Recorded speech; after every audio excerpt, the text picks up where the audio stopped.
హంగేరీలో కొత్తగా ఏర్పాటు కాబోయేటువంటి ప్రభుత్వం కొత్త ప్రైమ్ మినిస్టర్ ఆయన పేరు పీటర్ మాగ్యార్ ఇజ్రాయెల్కి హెచ్చరిక జారీ చేశారు.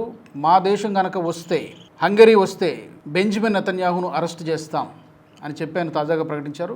ఇంతకు ముందున్నటువంటి ప్రభుత్వం ఇజ్రాయెల్కి అనుకూలంగా వ్యవహరించేది. ఇంతకు ముందున్నటువంటి ప్రధానమంత్రి మేము అలాంటి అరెస్టులు ఏమీ చేయము, ఎందుకంటే ఇది పొలిటికల్లీ మోటివేటెడ్ నిర్ణయం కాబట్టి మేము అరెస్టు చేయము బెంజమిన్ నెతన్యాహుని అని చెప్పి గత ప్రధానమంత్రి చెప్పడం జరిగింది. కానీ ఇప్పుడు ఇన్కమింగ్ ప్రైమ్ మినిస్టర్, కొత్త ప్రభుత్వం, కొత్త ప్రధానమంత్రి ఏం చెప్తున్నారంటే ఐసీసీ అంటే ఇంటర్నేషనల్ క్రిమినల్ కోర్టు ఇప్పటికే అరెస్ట్ వారెంట్ జారీ చేసింది కాబట్టి ఇప్పుడు 2024లోనే అరెస్ట్ వారెంట్ జారీ చేసింది.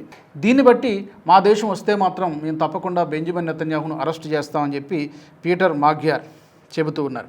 కానీ ఇదేదో జస్ట్ ఒక పొలిటికల్ స్టేట్మెంట్ లాగానే కనబడుతోంది. ఎందుకంటే Benjamin Netanyahu the most powerful person in the world. Even America అధ్యక్షుడికి ఎంత శక్తివంతమైనటువంటి స్థానంలో ఉన్నారో ఇంచుమించు అదే స్థాయిలో ఇజ్రాయెల్ కూడా ఉన్నట్టుగానే చెప్పాలి. ఎందుకంటే అమెరికాలో పాలసీస్ని, విధానాల్ని, ఇండస్ట్రియల్ ఇవన్నీ కూడా చాలా వరకు డిక్టేట్ చేసేది ఒక విధంగా చెప్పాలంటే యూదులు, జ్యూసే డిసైడ్ చేస్తూ ఉంటారు.